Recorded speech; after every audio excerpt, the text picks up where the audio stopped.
আসসালামু আলাইকুম ওয়া রাহমাতুল্লাহি ওয়া বারাকাতুহু। আলহামদুলিল্লাহি রাব্বিল আলামিন ওয়াল আকিবাতু লিল মুত্তাকিন ওয়া উসাল্লি ওয়া উসাল্লিমু আলা নাবিয়্যিনা মুহাম্মাদিন ওয়া আলা আলিহি ওয়া আসহাবিহি আজমাইন। আম্মা বা'দ।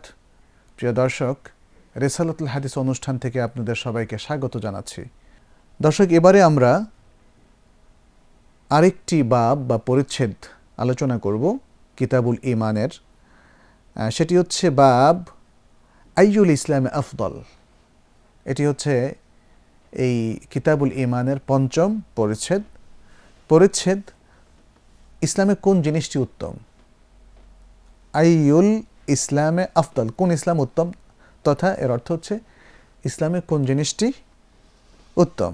ইয়াকুলুল ইমামুল বুখারী রাহিমাহুল্লাহ حدثنا سعيد بن يحيى ابن سعيد القرشي قال حدثنا أبي قال حدثنا أبو بردة ابن عبد الله ابن أبي بردة عن أبي بردة عن أبي موسى رضي الله تعالى عنه قال قالوا يا رسول الله أي الإسلام أفضل قال من سلم المسلمون من لسانه ويده। ইমাম বুখারী রাহিমাহুল্লাহ এই হাদিসটিতে তার নিজস্ব সনদে আবু মুসা রাদিয়াল্লাহু তাআলা আনহু থেকে বর্ণনা করেন যে সাহাবারা বললেন ইয়া রাসূলুল্লাহ, ইয়া রাসূলুল্লাহ আইয়ুল ইসলামে আফদল, ইসলামে কোন জিনিসটি সর্বোত্তম, ইসলামে কোন জিনিসটি সবচেয়ে উত্তম। কাল, রাসূলুল্লাহ সাল্লাল্লাহু আলাইহি ওয়াসাল্লাম তখন বললেন মান সালিমাল মুসলিমুনা মিন লিসানিহি ওয়া ইয়াদিহি, যার জিহ্বা ও হাত হতে মুসলমানগণ নিরাপদ থাকে সেই উত্তম, তার এই কাজটি সবচেয়ে উত্তম। সুবহানাল্লাহ। আমরা আগের হাদিসটি তো দেখেছি যে সেম কথাটা সেখানে বলা হয়েছে। সেখানে যদিও দুটো অংশ ছিল। প্রথম অংশটা ছিল এই বক্তব্য যেটি এই হাদিসটিতে এসেছে, ইসলামের অত্যন্ত ভালো একটি দিক হচ্ছে যে সকল মুসলিম শান্তিকামী, তারা অপর কারো কোনো ক্ষতি করে না, অপরের কোনো অধিকারকে লঙ্ঘন করে না, তাকে অসম্মান করে না, অপমান করে না, তার উপর চড়াও হয় না, তাকে শারীরিকভাবে নির্যাতন করে না এবং তার সম্পদকে আত্মসাৎ করে না। এত সব কথাই কিন্তু এই ছোট্ট হাদিসটির মধ্যে আছে। প্রিয় দর্শক, একজন মুসলিম থেকে সমাজের সকল মুসলিমরা নিরাপদ থাকা, এটাকে শুধু তাত্ত্বিকভাবে বললেই হবে না, এটাকে বুঝতে হবে কিভাবে তাহলে নিরাপদ থাকবে এই বিষয়গুলো যদি মেনটেন হয়, যা আমি একটু আগেই বললাম, তাহলে কোনো সত্যিকার প্রকৃত মুসলিম কারো সম্পদ আত্মসাৎ করবে না, দুর্নীতি করবে না, অন্যায় করবে না, তার কোনো ভাই কিংবা বোনের উপর চড়াও হবে না, কারো সম্পদ অন্যায়ভাবে আত্মসাৎ করবে না, অথবা সে অন্যায় নানা ফন্দি ফিকির করে সে সম্পত্তিকে সে বাগিয়ে নেবে না, কারো আমানত যদি তার কাছে থাকে সে আমানতের খেয়ানত সে করবে না। মোট কথা, এই সমাজে তার আত্মীয় স্বজন থেকে আরম্ভ করে, পাড়া প্রতিবেশী থেকে আরম্ভ করে সমাজের অপর সকল সভ্য তার থেকে নিরাপদ থাকবেন, তার থেকে নিরাপত্তা পাবেন। অন্য সবাই তার ব্যাপারে নিশ্চিন্ত থাকবে যে ইনি একজন ভালো মানুষ, ফলে তার দ্বারা আমার আক্রান্ত হওয়ার কোনো সুযোগ নাই। এটা হলো ইসলামের অন্যতম বৈশিষ্ট্য, মুসলমানদের অন্যতম চরিত্র। আজকে আমাদের একটু ভেবে দেখতে হবে আমরা কি সেই চরিত্রের মধ্যে আছি কি না। যদি না থাকি, তাহলে প্রিয় দর্শক, অতি দ্রুত নিজের ইসলামকে এস্টাবলিশ করার জন্যে, নিজেকে ইমানদার হিসাবে সত্যিকারভাবে প্রতিষ্ঠিত করার জন্য এই বৈশিষ্ট্য আমাদের নিয়ে আসতে হবে। এই পঞ্চম পরিচ্ছেদেও মাত্র একটি হাদিস। এরপর আমরা যাচ্ছি ষষ্ঠ পরিচ্ছেদে। সেটি হচ্ছে বাবু ইতআমুত তাআম মিনাল ইসলাম। বাবু ইতআমুত তাআমে মিনাল ইসলাম, এটা হচ্ছে একটা পরিচ্ছেদ। খাদ্য খাওয়ানো ইসলামের অন্তর্ভুক্ত একটা কাজ, ইসলামেরই একটা কাজ।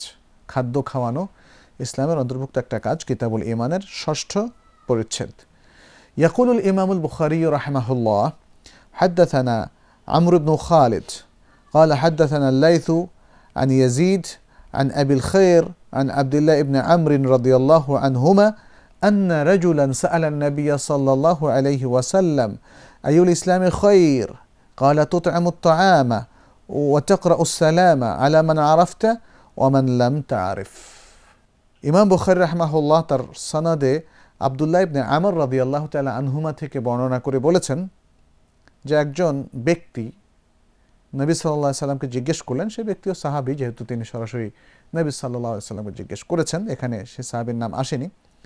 তিনি নবী সাল্লাল্লাহু আলাইহি সাল্লামকে জিজ্ঞাসা করলেন, সুয়াল করলেন যে ইসলামে কোন জিনিসটি উত্তম, আইয়ুল ইসলামে খায়র, কোন ইসলাম উত্তম, তথা ইসলামে কোন কাজটা সবচেয়ে উত্তম। তিনি বললেন তুতআমুত তাআম, উত্তম হলো তুমি মানুষকে খাওয়াবে, ওয়া তাকরাউস সালাম, এবং তুমি সালাম পাঠ করবে, আলা মান আরাফত, যে ব্যক্তিকে চেনো তার উপর, এবং যে ব্যক্তিকে চেনো না তার উপর। আল্লাহু আকবার। খুব চমৎকার দুটো হ্যাবিটকে এখানে ইসলাম সর্বোত্তম কাজ হিসাবে স্বীকৃতি দিয়েছে। এই হাদিসটিতে আমরা সেই জিনিসটি দেখতে পাচ্ছি। আগের হাদিসটি, যেটি 11 নম্বর হাদিস ছিল, সেখানে উত্তম কাজ হিসাবে বলা হয়েছে মানুষের জন্য নিরাপত্তা বিধান করা, আর এই হাদিসটিতে বলা হয়েছে যে অন্যকে খাওয়ানো এবং অন্যকে সালাম দেওয়া, চাই তাকে আমরা চিনি অথবা না চিনি। হ্যাবিটগুলো এত চমৎকার, এই অভ্যাসগুলো, যে সমাজের মধ্যে আজকে যে নানা ধরনের কনফ্লিকশন আমরা দেখি, মারামারি, কাটাকাটি এবং সহায় সম্পত্তি নিয়ে হানাহানি ইত্যাদি সব কিছু, এগুলো তো আসলে এই বৈশিষ্ট্যের অভাবই হচ্ছে। মানুষকে যখন আপনি খাওয়াবেন, আপনি ত্যাগী মানুষ। মানুষকে যখন সালাম দেবেন, আপনি মানুষের প্রতি রেসপেক্টফুল, মানুষকে সম্মান প্রদর্শন করছেন। কিভাবে মানুষ আপনার শত্রু হবে যদি আন্তরিকতার সাথে এই কাজগুলো করা হয়? যদি মানুষ সবসময় আপনার থেকে নিরাপদ থাকে, তাহলে তো কনফ্লিকশন এবং সমাজে অশান্তির কোনো কারণই আমরা দেখি না। একটা প্রশ্ন আসতে পারে প্রিয় দর্শক এখানে, যে আপনি সহিহ বুখারীর 11 নম্বর হাদিসে বললেন যে ব্যক্তি নিরাপত্তা বিধান করবে অন্য সকল মুসলমানের, সেটা সর্বোত্তম। আবার এই 12 নম্বর হাদিসে এখানে দেখা গেল বলা হচ্ছে যে মানুষকে খাওয়ানো এবং চেনা অচেনা সব লোককে সালাম দেওয়া, এটি হচ্ছে সর্বোত্তম কাজ। তাহলে কোনটা সর্বোত্তম? আসলে মূলত দুটোই কি সর্বোত্তম? তাহলে কি কোনো কন্ট্রাডিকশনের মধ্যে আছে? কারণ উত্তম তো হবে সবচেয়ে উত্তম যেটা, সেটা। এই প্রশ্নটা আসলে তার উত্তরে আমরা বলবো, আসলে রাসূল সাল্লাল্লাহু আলাইহি সাল্লাম একই ব্যক্তিকে এসব কথা বলেননি। যখনই কোনো ব্যক্তি এসে প্রশ্ন করেছে ইসলামে কোন কাজটি উত্তম, এবং রাসূল সাল্লাল্লাহু আলাইহি সাল্লাম জানতেন তার প্রশ্নের হেতুটা কি, মোটিভটা কি, এবং তার মধ্যে কি ঘাটতি আছে, যেহেতু তার সাথে ইন্টারাকশন হয়েছে, তিনি তার সাহাবাদেরকে সবাইকে চিনতেন, ফলে যার মধ্যে যে কাজের ঘাটতি আছে সেই ঘাটতির প্রতি তার দৃষ্টি আকর্ষণের জন্য এবং সেটা পূরণের জন্য তাকে উত্তম কাজ হিসাবে চিহ্নিত করে দেওয়া হয়েছে। যেন এমনভাবে বলা হয়েছে, তোমার জন্য সবচেয়ে উত্তম হচ্ছে অন্যের জন্য নিরাপত্তা বিধান করা, আর তোমার জন্য উত্তম হচ্ছে মানুষকে খাওয়ানো এবং মানুষকে সালাম দেওয়া। হয়তো তিনি লক্ষ্য করেছেন এই লোকটা মানুষকে কম খাওয়ায় অথবা কম সালাম দেয় অথবা কখনো কখনো সালাম মিস করে। তো যাই হোক, তাহলে আমরা দেখতে পাচ্ছি দুটো হাদিসের মধ্যে যে কন্ট্রাডিকশন অথবা একটা প্রতি অন্যের বিরোধিতার একটা বাহ্যিক রূপ মনে হচ্ছে, আসলে সেটা ঠিক নয়।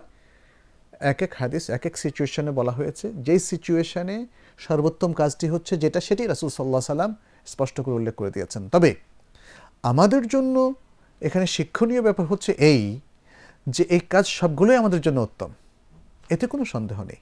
এবং এটা সর্বসম্মত একটা মত যে রাসূল সাল্লাল্লাহু আলাইহি সাল্লাম বিভিন্ন সিচুয়েশনে যে কাজগুলোকে সর্বোত্তম কাজ হিসাবে চিহ্নিত করেছেন, সে কাজগুলো আসলে আমাদের সবার জন্যই উত্তম এবং সর্বকালের জন্য সর্বদেশের মধ্যে এগুলো উত্তম, এতে কোনো সন্দেহ নাই।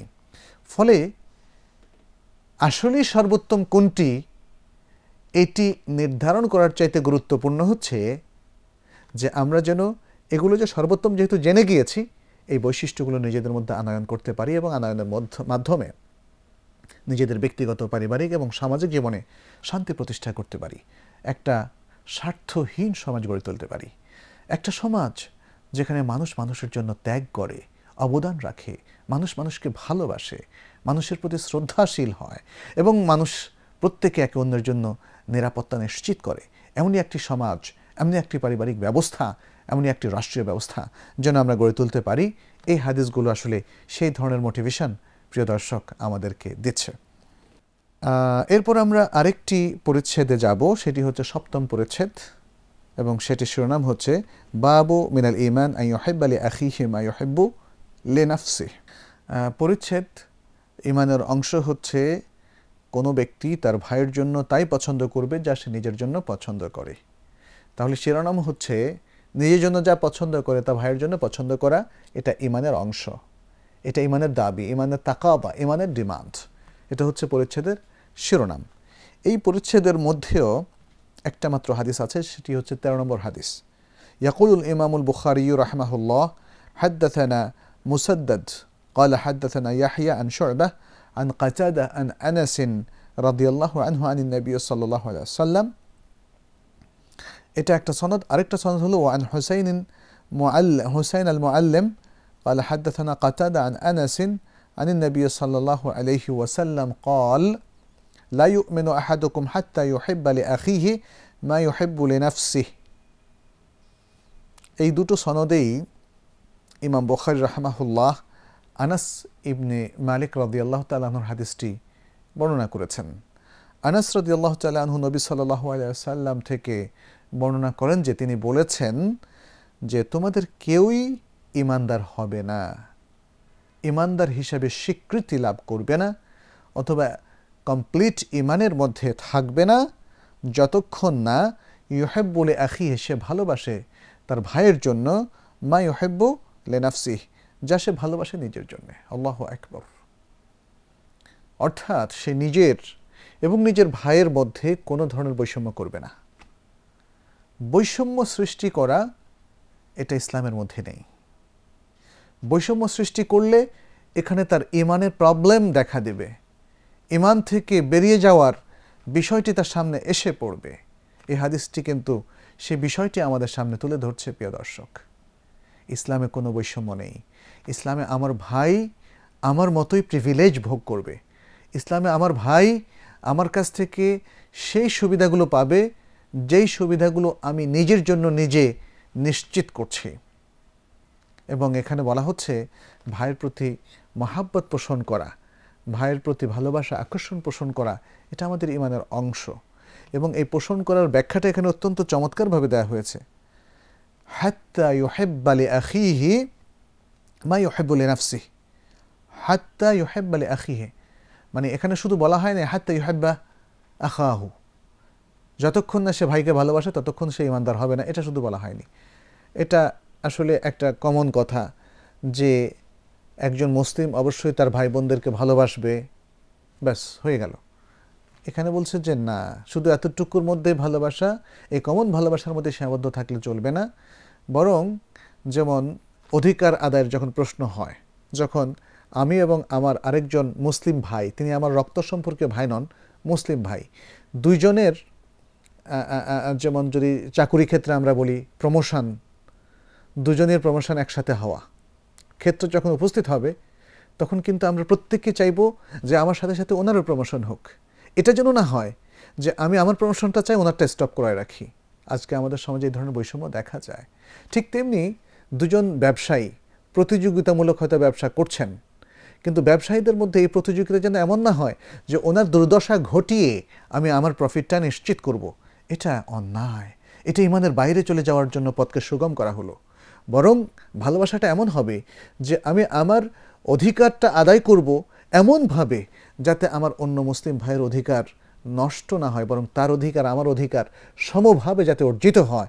এটা হচ্ছে ভালোবাসার তাকাবা, ভালোবাসার দাবি এবং ডিমান্ড, এবং একটা বৈষম্যহীন সামাজিক ব্যবস্থাপনা কিংবা ভালোবাসা।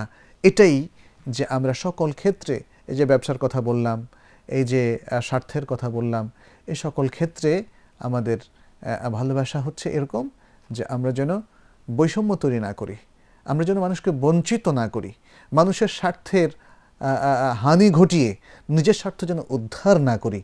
ভালোবাসাটাকে এখানে এরকম একটা ফরম্যাট দিতে হবে, এরকম একটা স্বরূপ দিতে হবে। যদি এই স্বরূপটা আমরা দিতে পারি তাহলে সেই ভালোবাসাটাই আমাদের কাজে আসবে এবং সেই ভালোবাসাটাই আমাদের ঈমানকে কমপ্লিট করে দেবে, আমাদের ঈমানকে পরিপূর্ণ করে দেবে। এ হচ্ছে এই হাদিসের ভাষ্য। এরপর আমরা পরবর্তী পরিচ্ছেদে চলে যাব, সেটি হচ্ছে অষ্টম পরিচ্ছেদ কিতাবুল ঈমানের, এবং তার শিরোনাম হচ্ছে বাবু হব্বির রাসূল সাল্লাল্লাহু আলাইহি ওয়াসাল্লাম মিনাল ঈমান। রাসূলুল্লাহ সাল্লাল্লাহু আলাইহি সাল্লামকে ভালোবাসা এটা ঈমানের অংশ, ঈমানের অন্তর্ভুক্ত। এটি হলো ৮ নম্বর পরিচ্ছেদ। এখানে যে হাদিসটি আছে সেটি ১৪ নম্বর হাদিস। ইয়াকুলুল ইমামুল বুখারী রাহিমাহুল্লাহ হাদাথানা আবুল ইয়ামান قال أخبرنا شعيب قال حدثنا أبو الزناد عن الأعرج عن أبي هريرة رضي الله عنه أن رسول الله صلى الله عليه وسلم قال فوالذي نفسي بيده لا يؤمن أحدكم حتى أكون أحب إليه من والده وولده। ইমাম বুখারী রাহিমাহুল্লাহ তার সনদে আবু হুরায়রা রাদিয়াল্লাহু তাআলা আনহু থেকে হাদিসটি বর্ণনা করেছেন যে আবু হুরায়রা রাদিয়াল্লাহু তাআলা আনহু বলেছেন, রাসূলুল্লাহ সাল্লাল্লাহু আলাইহি ওয়াসাল্লাম বলেন, সেই সত্তা যার হাতে আমার প্রাণ, তার শপথ, তোমাদের কেউ ঈমানদার হবে না হাত্তা আকুনা আহাব্বা ইলাইহি, যতক্ষণ না আমি হব তার কাছে প্রিয়তম, প্রিয়তর, মিন ওয়ালিদিহি, তার বাবা থেকে, ওয়া ওয়ালাদিহি, এবং তার সন্তান থেকে। পরবর্তী হাদিসও ঠিক একই অর্থবোধক, সেটি আমরা পড়ে একসাথে ব্যাখ্যা যাব প্রিয় দর্শক। يقول الإمام البخاري رحمه الله حدثنا يعقوب ابن إبراهيم قال حدثنا ابن علية عن عبد العزيز ابن سهيب عن أنس رضي الله عنه عن النبي صلى الله عليه وسلم. وحدثنا آدم قال حدثنا شعبة عن قتادة عن أنس قال قال النبي صلى الله عليه وسلم لا يؤمن أحدكم حتى أكون أحب إليه من والده وولده والناس أجمعين। এখানে ইমাম বুখারী দুটো সনদ উল্লেখ করেছেন এবং উভয় সনদে আনাস রাদিয়াল্লাহু তাআলা আনহু থেকে হাদিসটি বর্ণনা করা হয়েছিল। আগের হাদিসটি ১৪ নম্বর হাদিসে সেটি আবু হুরায়রা থেকে, এবং ১৫ নম্বর হাদিসে এটি আনাস রাদিয়াল্লাহু তাআলা আনহু থেকে বর্ণনা করা হয়েছে। তিনি বলেন যে নবী সাল্লাল্লাহু আলাইহি সাল্লাম বলেছেন, লা ইউমিনু আহাদুকুম হাত্তা আকুনা আহাব্বা ইলাইহি, তোমাদের কেউই ঈমানদার হবে না যতক্ষণ না আমি তার কাছে প্রিয়তম হই তার বাবা থেকে, তার সন্তান থেকে, এবং সকল মানুষ থেকে। এই হাদিসটা অত্যন্ত গুরুত্বপূর্ণ প্রিয় দর্শক। এখানে রাসূলুল্লাহ সাল্লাল্লাহু আলাইহি সাল্লাম ঈমানের অত্যন্ত গুরুত্বপূর্ণ একটি দিক তুলে ধরেছেন। এটি হচ্ছে নবীর প্রতি ঈমান এবং নবীর প্রতি ভালোবাসা। নবীর প্রতি ঈমানের অংশ হচ্ছে নবীর প্রতি ভালোবাসা, এবং নবীর প্রতি ভালোবাসার একটা স্বরূপ তিনি এখানে উন্মোচন করেছেন। সেটা হচ্ছে নবীর প্রতি ভালোবাসাটা রাসূলুল্লাহ সাল্লাল্লাহু আলাইহি ওয়াসাল্লাম বলেছেন যে বাবার থেকেও বেশি হতে হবে, সন্তানের চাইতেও বেশি হতে হবে, এবং সকল মানুষের চাইতেও বেশি হতে হবে। এটি হচ্ছে দুটো হাদিসের ভাষ্য। তাহলে এখানে একটা বিষয় আমরা লক্ষ্য করি, সেটি হচ্ছে নবীর প্রতি ভালোবাসা এটা হচ্ছে দ্বীনের ডিমান্ড, যে কারণে নবী সাল্লাল্লাহু আলাইহি সাল্লামের প্রতি ভালোবাসা, আল্লাহর প্রতি ভালোবাসা, এটাকে বলা হয় মাহাব্বা দিনিয়া, দ্বীনি ভালোবাসা। কিন্তু বাবার প্রতি ভালোবাসা এটা সহজাত, সন্তানের প্রতি ভালোবাসা এটা সহজাত, মানুষের প্রতি ভালোবাসাও অনেক সময় রক্ত সম্পর্কের কারণে যদি হয়, অন্যান্য রক্ত সম্পর্কীয় আত্মীয়, এটাও সহজাত।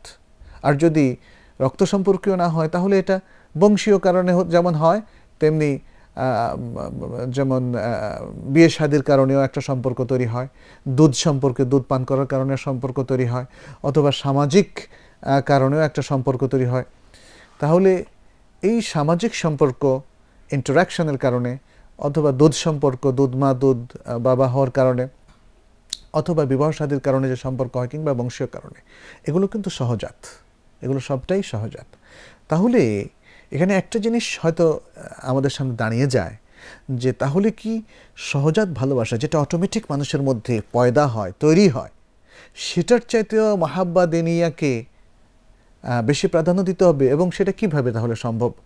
সহজাতটা তো এমনি এসে যায়, আর মাহাব্বাটা তো দিনের জন্য সেটাকে মানে এভাবে আনতে হয় যে আমাকে আগে বুঝতে হবে দিনকে, দিনের গুরুত্ব যখন বেশি পাবে, আমার কাছে বেশি গুরুত্ব পাবে, তখনই আমি দিনই মাহাব্বাতের দিকে যেতে পারি। এখানে একটা বিষয়, সেটা হচ্ছে আসলে এই দুটো মাহাব্বার মধ্যে কোনো কন্ট্রাডিকশান নেই, কোনো ধরনের সংঘর্ষ নেই। সহজাত ভালোবাসা তার জায়গা থাকবে, সেটাকে কিন্তু উড্র করতে বলা হচ্ছে না, কিন্তু দিনই ভালোবাসাটা এখানে সুপারিয়ার হবে।